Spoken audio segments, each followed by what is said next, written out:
मैं अमर सिंह आप सभी का हार्दिक स्वागत करता हूं आपके अपने YouTube channel Amar Singh coaching classes पर। देखिए, मैं आपको ज़्यादा से ज़्यादा क्लास 10th और 12th, क्योंकि अभी आपके एग्ज़ाम सिर पे बिल्कुल नज़दीक हैं, जिसके चलते मैं आपको मैथमेटिक्स के जो बहुत ज़्यादा इम्पोर्टेंट क्वेश्चन हैं, मैं आपको उनको ही सॉल्यूशन सहित प्रोवाइड करा रहा हूँ। आप विशेष तौर पे वीडियो को ज़्यादा से ज़्यादा देखें, लाइक करें, शेयर करें, सब्सक्राइब करें। देखिए, मैं आपको आज फिर से कुछ महत्वपूर्ण प्रश्न जो 10th क्लास में पूछे जाते हैं या इन पे आधारित हर वर्ष 2 नंबर, 4 नंबर, 6 नंबर वाले में, 1 नंबर वाले में पार्ट्स में जो आते हैं, मैं उनको ही आपको करा रहा हूँ। तो देखिए, पहला प्रश्न है, 2 क्रमागत धनात्मक पूर्णांक ज्ञात कीजिए जिनके वर्गों का योग 365 है। Find 2 consecutive positive integers who sum of their squares is 365। भाई, इस सवाल को हमें पहले, आप बोर्ड पेपर के बिल्कुल नज़दीक बैठे हैं और आप पहली बार हाई स्कूल वाले विद्यार्थी बैठेंगे, मेरा एक विशेष टॉपिक याद रखना कि आप पूरा पेपर मत पढ़ना। पहला प्रश्न पढ़ो, सावधानी से आता है तो कर लो, नहीं अगला पढ़ो। इसी पैटर्न पे आप पेपर करें। इस सवाल को भी, कोई भी सवाल हो, जिसको पढ़ रहे हैं उसको कम से कम 2 बार पढ़ो। हो सकता है कि एक बार पढ़ते समय कोई चीज़ छूट जाए, दोबारा में वो पूरी हो जाएगी। पहले 2 क्रमागत धनात्मक पूर्णांक याद कीजिए जिनके वर्गों का योग 365 है। क्रमागत धनात्मक पूर्णांक, देखिए पूर्णांक तो सभी होते हैं, 0 भी पूर्णांक है, +-1, +-2, ये सभी पूर्णांक हैं, लेकिन उन्होंने क्या है, धनात्मक।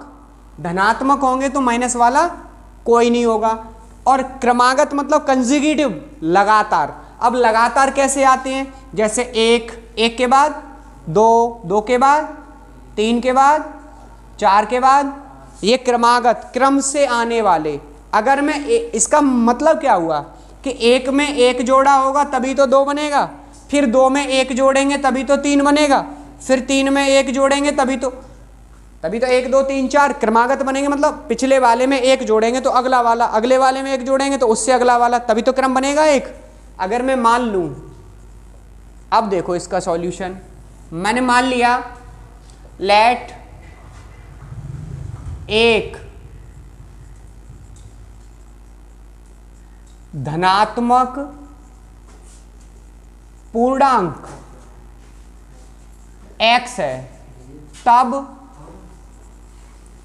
दूसरा धनात्मक पूर्णांक x + 1 होगा। यही तो होगा, मतलब एक अगर x है तो दूसरा x + 1, क्रमागत, 1 जोड़ने पे ही तो मिलेगा हमें। अब उन्होंने कहा क्या है कि प्रश्नानुसार, अकॉर्डिंग टू क्वेश्चन, क्या कहा है,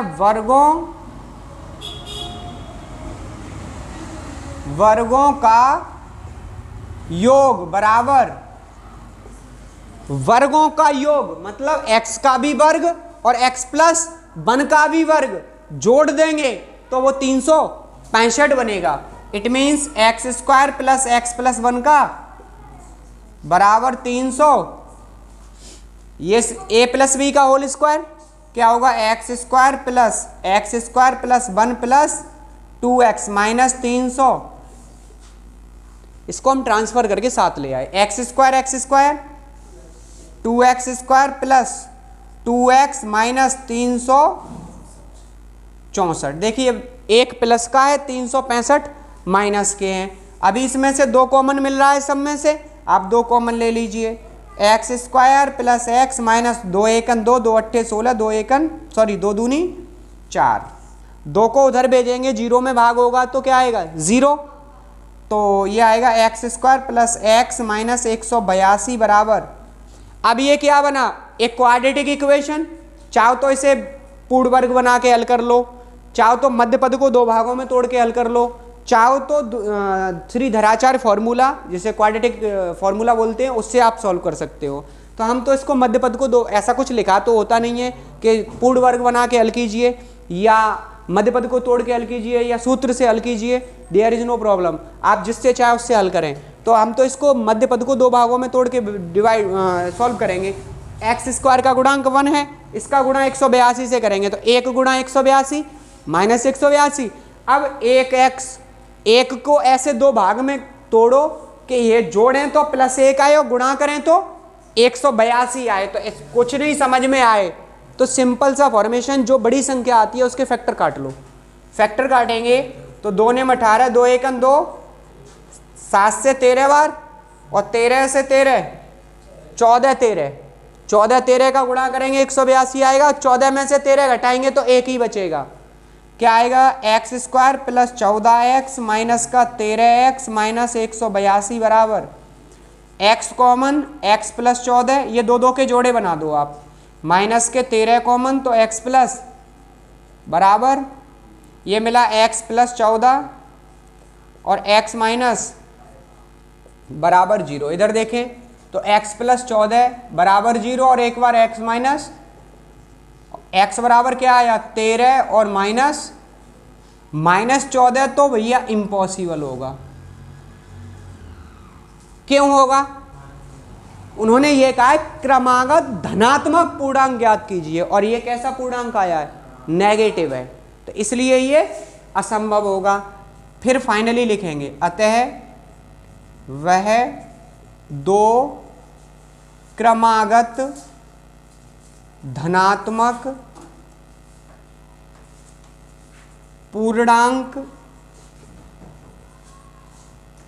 13 व x + 1, 13 और 1 14, 13 व 14 होंगे जिनके वर्गों को, अब इन्हें अगर आपको शक होता है कि ये सही है या गलत है तो उन्होंने क्या कहा था सवाल में? वर्गों का योग 365 है।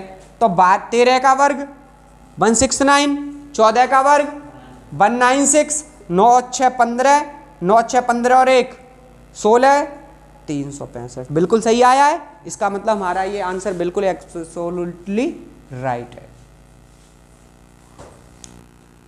देखिए इसी क्रम का हम दूसरा प्रश्न लेते हैं।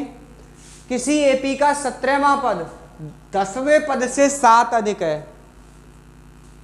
किसी एपी का 17वां पद 10वें पद से 7 अधिक है, सार्व अंतर ज्ञात कीजिए। इसको हमें हल करना है। मैं क्या बोलता हूं, आप केवल प्रश्न पे फोकस, प्रश्न को पढ़िए, फिर उस अपने दिमाग में 1 मिनट 30 सेकंड में ये सोचिए ये किस चैप्टर का है, फिर ये सोचिए ये किस आधार पे आधारित है। आपका प्रश्न कोई भी पेपर में छूटेगा नहीं। और आप ये ऐसे पढ़ाई करते हैं कि ये प्रश्न 3.4 के 5वें का चौथा है, ऐसे आंसर इसका इतना आएगा, तो आप भैया कभी ज़्यादा मार्क्स नहीं ला सकते। तो फिर आप रट्टू तोता हैं। देखिए इसको करना है। अभी क्या करें? एपी मीन्स अर्थमेटिक प्रोग्रेशन, समांतर श्रेणी। किसी समांतर श्रेणी का 17वां पद 10वें पद से 7 अधिक है। तो मान लें हम, माना किसी एपी का प्रथम पद ए तथा सार्व अंतर डी है, तब एपी क्या होगी भैया? A plus D, A plus 2d and so on. AP ऐसे ही तो बनती है।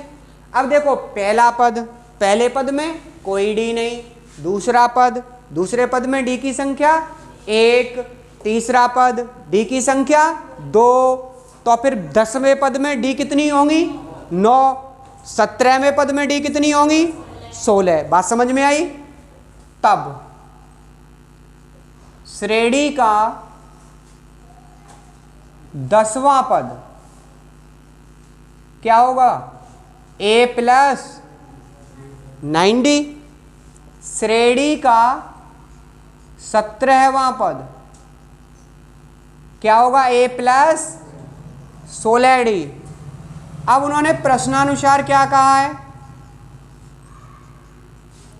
प्रश्नानुसार कहा है कि 17वां पद 10वें पद से 7 अधिक है।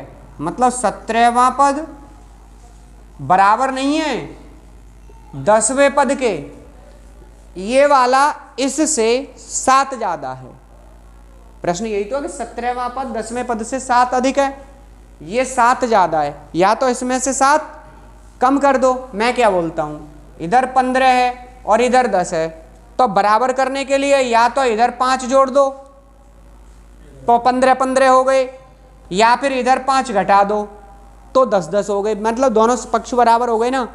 अब ये 7 ज़्यादा है तो या तो 7 इधर घटा दो या 7 इधर, हो गए पक्ष बराबर।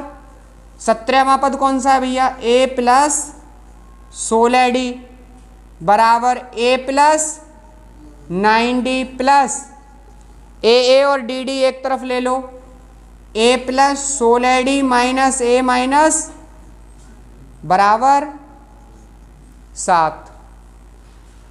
a माइनस a 16d में से 9d घटाएंगे तो बराबर 7, यानी कि d बराबर 7/7 से 7 में भाग देंगे तो। अभी आप लोग करते क्या हैं कि बस यहाँ पे लिया और साइन साहब मार के आंसर लिख के छोड़ देते हो। एक लाइन और लिखो जो साफ स्वच्छ सुंदर लगे। लिखो अतः एपी का सार्वंतर एक होगा। ऐसे और लिखा करो जो उत्तर आपके आ जाते हैं। देखो आप जितना बोगे उतना ही आपको मिलेगा, जैसा लिखोगे वैसे ही अंक मिलेंगे। साफ लिखने का प्रयास करें, अच्छा लिखें, और जब भी आपका कोई प्रश्न गलत होता है करते करते बाद में पता चली कि जल्दबाजी में कोई प्रश्न आपसे गलत लिख गया, तो आप क्या करते हैं, उस पर पूरे पे साड़ी की किनारी बना देते हो काट काट के। ऐसा नहीं करना है, आप केवल प्रश्न को इस तरीके से काट दो, ठीक है ना, तो वो साफ अच्छा लगता है कॉपी। ओके, देखिए अब प्रश्न संख्या 3 है। 3 अंकों वाली कितनी संख्याएं हैं जो 7 से विभाज्य हैं। ऐसे ये प्रश्न 2 अंकों वाली भी पूछी जा सकती हैं, 4 अंकों वाली भी पूछी जा सकती हैं। ये जरूरी नहीं 7 से विभाजित पूछी जाएं, 2 से विभाजित, 3 से, किसी भी से भी विभाजित। तो मैं इस पैटर्न का केवल एक सवाल आपको करा दे रहा हूँ और बाकी इस पैटर्न के 8-10 सवाल बनते हैं। और मैं पिछले वीडियोस में आपको पूरी श्रेणी के मुख्य प्रश्न करा भी चुका हूँ, कराए ना। तो 3 अंकों वाली ऐसी कितनी संख्याएं जो 7 से विभाज्य है। तो पहले तो ये आपको पता होना चाहिए 3 अंकों वाली संख्याएं। तो 3 अंक कहां से शुरू होते हैं, 100 से।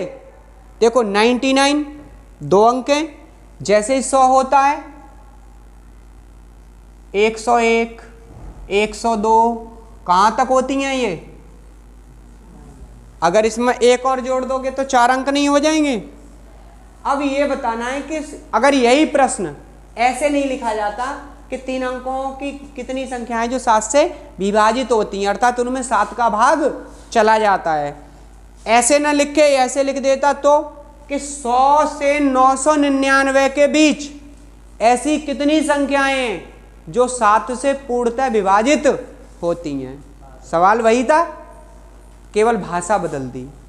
तो अब इसमें ये देखो 100 में तो 7 से भाग नहीं जाएगा, 101 में भी नहीं जाएगा। तो पहले तो ये पता करो कौन सी संख्याएं जिनमें 7 से भाग जाएगा। तो इसके लिए देखो मैं आपको बताने के लिए तो मेरे पास शॉर्ट ट्रिक भी बहुत सारे हैं। मैं हमेशा जब भी एकेडमिक क्लास चलती है तो मैं आपको एकेडमिक के स्तर से ही बताता हूँ। तो जैसे 100 है, अब 100 में हम 7 से भाग दें तो 7 एकन 7, 3 बचेंगे, 3 हुए तो ये हो गए 30, 7 चौके 28, 2 बच गए।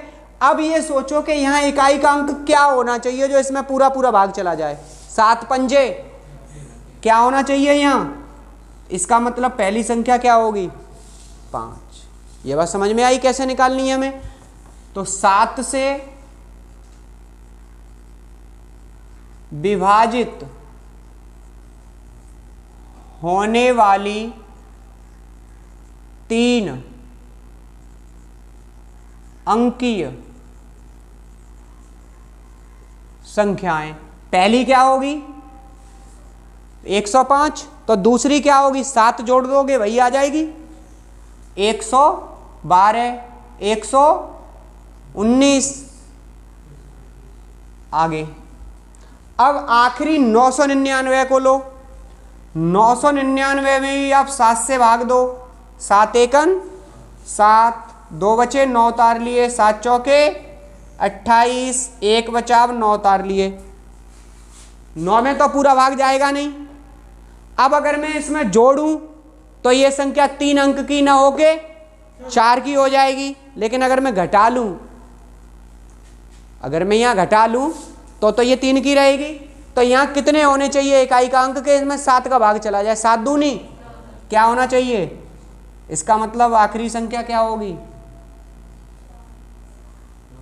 ये बात समझ में आई। ना तो 996 में भाग जाएगा, ना 95 में जाएगा, ना 97 में, ना 98 में, ना 99 में, 994 में भाग जाएगा 7 का। देखो 7 एकन 7, 2 बचे, 2 ताली, 7 चौके 28, 7 दूनी 14, पूरा पूरा कट गया 142 बार। अब ये बात समझ में आई। अब ये क्या बन गई, एक समांतर श्रेणी जिसके प्रत्येक पद में अंतर कितना है, 7 का। अब हमें निकालना क्या है, तो अब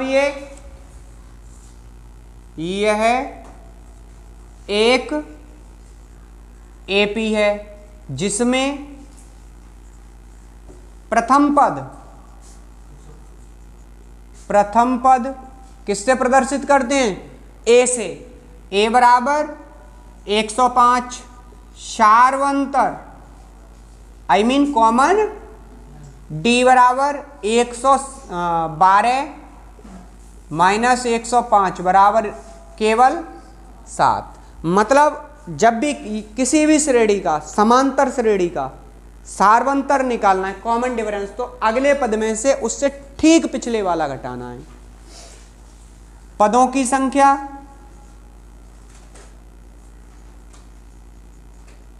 n बराबर हमें नहीं मालूम। अगला अंतिम पद, ये लास्ट में ही तो लिखा हुआ है, इससे आगे तो श्रेणी नहीं जाएगी, तो ये बन गया भैया अंतिम पद। अंतिम पद L से डिनोट कर दिया इसको, 994। तो अंतिम पद बराबर क्या होता है फॉर्मूला, L बराबर A plus n minus 1 into सब जिसका मान, देखो इसमें कितने वेरिएबल हैं, 1 2 3 4, 3 के मान मालूम है, देखो 1 2 3 चौथे का निकल आएगा। तो L बराबर 994 बराबर 105 प्लस n माइनस 1 इंटू, तो इसको मैं लिख सकता हूँ n minus 1 into 7 is equal to 994 minus 105। कितना बचेगा, 14 में से 5 गया 9, यहाँ 8 रह जाएगा ना, 8 में से 0 8, 9 में से 1, तो फिर n माइनस 1 बराबर 8 8 9 बटे 7 से भाग लग जाएगा, 7 एकन 1 बचा, 7 दूनी 4 बचे, 7 सत्ते कितना मिला भैया हमें, n माइनस 1 बराबर 127। तो n बराबर 100। अब आप क्या करते हैं कि यही आंसर लिख के छोड़ दोगे, नहीं। प्रश्न क्या था, 3 अंकों वाली कितनी संख्याएं जो 7 से विभाजित होती हैं, तो अतः 7 से विभाजित होने वाली 3 अंकीय संख्याएं कितनी होंगी, 128 होंगी। ये होता है आपका सवाल। आपको मैंने क्या बोला है, कई बार बताया है आप सभी को कि आप पहले प्रश्न पढ़ो, फिर उसके बारे में आप क्या जानते हो उसके बारे में सोचो। मैंने क्या किया, पहले 3 अंकों वाली संख्या लिख ली, फिर प्रश्न में क्या कहा गया था, 7 से विभाजित हो, उनमें से मैंने वो संख्याएं छांट ली जिनमें 7 का भाग चला जाता है। फिर ये क्या बन गई, एक समांतर श्रेणी, तो समांतर श्रेणी का ये अंतिम पद हो गया, ये पहला पद हो गया, डी का मान मालूम है, पदों की संख्या दी तो n हो गई, n निकाल दी हमने। आपका एक सिस्टम होता है सीढ़ी दर सीढ़ी चलो, वैसे ही आप सवालों पे भी चैप्टर वाइज फोकस करो। ये समझ गए कि ये किस चैप्टर का है, तो कोशिश कर सकते हो हल करने की, और फिर ये समझ गए कि ये इसको हल करने का पैटर्न ये वाला है, और इसमें इस सूत्र की मदद से हम इसे हल कर सकते हैं। आपका डेफिनेटली आंसर क्वेश्चन सॉल्व हो जाएगा। नहीं पड़ जाते तो फिर अचंभे में नहीं पड़ते हो, बैठ जाओ। तो फिर ये बताओ तुम कल पिटे क्यों थे? पिटे क्यों थे? तुम्हें अंगूठे में चोट कैसे लगी? पता नहीं, वो तो पता चलेगा, तुम्हें पता चलेगा। देखिए फोर्थ क्वेश्चन है, prove that sine theta minus 2 sine cube theta upon 2 cos cube theta minus cos theta is equal to tan theta. मतलब ये प्रूव दैट वाला है। तो आप या तो LHS को लेके RHS दिखाओ या RHS लेके, आप इतने बड़े महारथी तो हो नहीं कि जो टेन थीटा को लेके इधर वाले को प्रूव कर लो। तो LHS ले लो बिना सोचे समझे। LHS लेंगे तो क्या दिया है, sine theta minus 2 sine cube theta upon 2 cos cube theta minus cos theta. देखो मैं इस सवाल को लिखा तो मुझे एक इंटरेस्टिंग क्वेश्चन याद आ गया। एक बहुत प्यारा इंसिडेंट घटना हुई थी। घटना ये थी कि हम कॉपी चेक कर रहे थे बोर्ड पेपर की। तो क्या होता है कि जो बच्चे कुछ क्या करते हैं कि ये एक बार उतार लिया, फिर दोबारा उतार लेंगे, फिर घुमा फिरा के 3-4 स्टेप तो घुमाते फिराते हैं, फिर सीधा टेन थीटा लिख देंगे। मतलब प्रूफ वाले सवालों को ये सोचते हैं जैसे कोई टीचर बेवकूफ़ है, वो कॉपी चेक करेगा उसे पता ही नहीं चलेगा। तो ऐसी गलतियां ना करें आप लोग, मजबूत हाथों में दिए गए हो और मजबूती के साथ ही काम करना। अब इसमें हम कर क्या सकते हैं और कर क्या नहीं सकते। देखो ऊपर से साइन थीटा कॉमन मिल रहा है, नीचे से कॉस थीटा कॉमन मिल रहा है। तो ऊपर से साइन थीटा कॉमन लेंगे तो sine theta into 1 minus 2 sine square theta upon नीचे से कॉस थीटा, क्या मिलेगा 2 कॉस स्क्वायर थीटा माइनस। ठीक है, आप इसको चाहें तो और भी कठिन करने के लिए सॉल्व कर सकते हैं, लेकिन मैं आपकी for your kind information cos 2 theta बराबर होता है 1 माइनस 2 साइन स्क्वायर थीटा। दूसरा फॉर्मूला कॉस 2 थीटा का होता है कॉस स्क्वायर थीटा माइनस 1। तीसरा होता है cos square theta minus sine square theta. और चौथा होता है 1 माइनस टेन स्क्वायर थीटा बटे 1 प्लस टेन स्क्वायर थीटा। तो देखो मैं आपको दोनों ही बातों से प्रूव करके दिखाऊंगा। पहले फॉर्मूले की मदद से देखो, 1 माइनस 2 साइन स्क्वायर थीटा क्या लिख सकता हूं मैं, cos 2 theta, I mean sine theta into cos 2 theta upon cos theta into 2 cos square theta minus 1। इसे भी क्या लिखा जा सकता है, cos 2 theta into cos 2 theta से साइन थीटा क्या बचा अपना, साइन थीटा बटे, और साइन थीटा बटे कॉस थीटा किसके बराबर होता है, और यही क्या है, आपको समझ में आया। ये सिंपल से वर्डों में हो जाएगा और आप इनको याद रखें बस। ठीक है, ओके।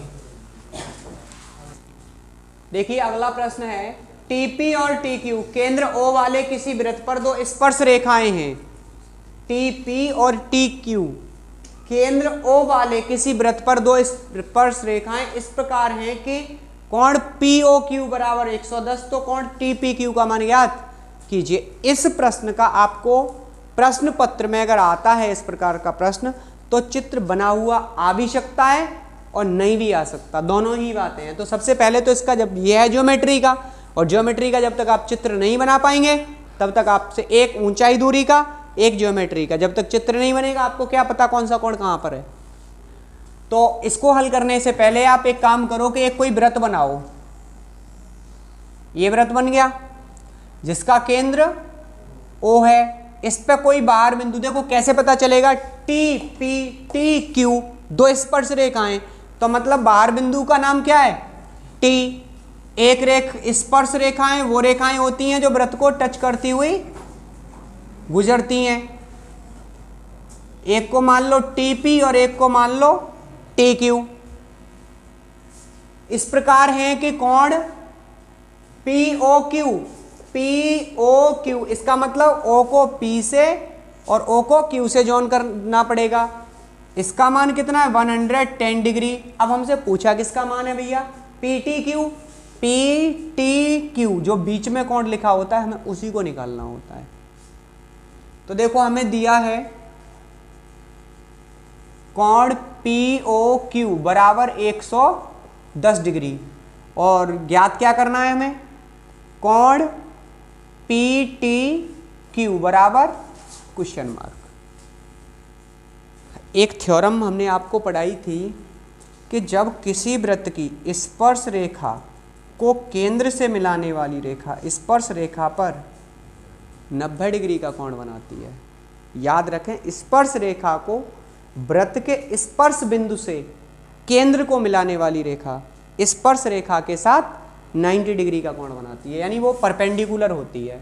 तो इसका मतलब देखो, मान ले रहे हैं, माना कोण पी टी क्यू बराबर x है, इसका मान जो आएगा वो x आएगा। अब ये हमें क्या दिखाई देता है, ये P O Q T P क्या बन गया, चतुर्भुज, क्वाड्रिलेटरल नहीं बन गया, क्योंकि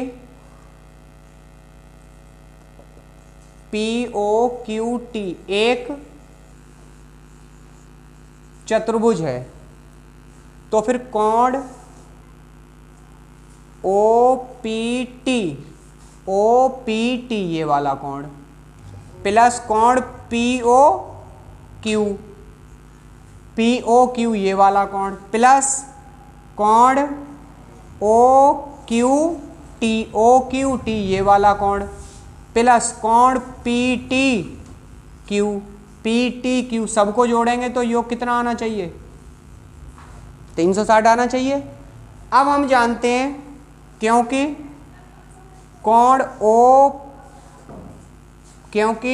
ओ पी परपेंडिकुलर, इसको और आगे नाम दे दो एस टी एस, ये लंबवत होती है, और इसी प्रकार ओ क्यू परपेंडिकुलर, इसको एल दे दो टी एल।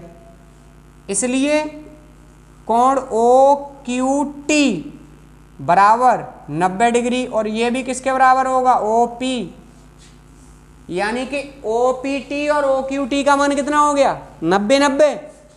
तो रख दो सबके मान, इनके मान लगाएंगे तो ये आएगा 90 plus P O Q 110 plus 90 plus X बराबर 360।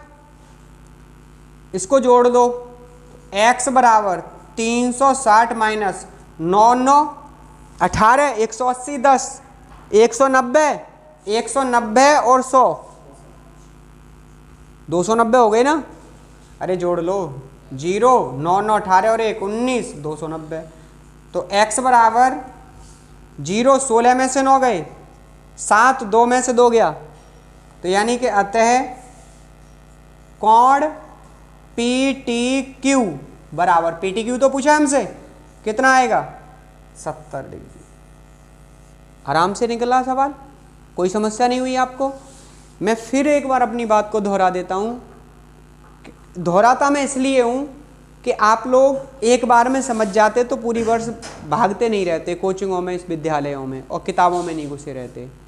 कोई भी चीज़ तभी तैयार होती है जब हम उसको रिपीट अगेन एंड अगेन, पुनरावृत्ति बार बार करते हैं हम, तभी वो चीज़ आपको तैयार होगी। That's all.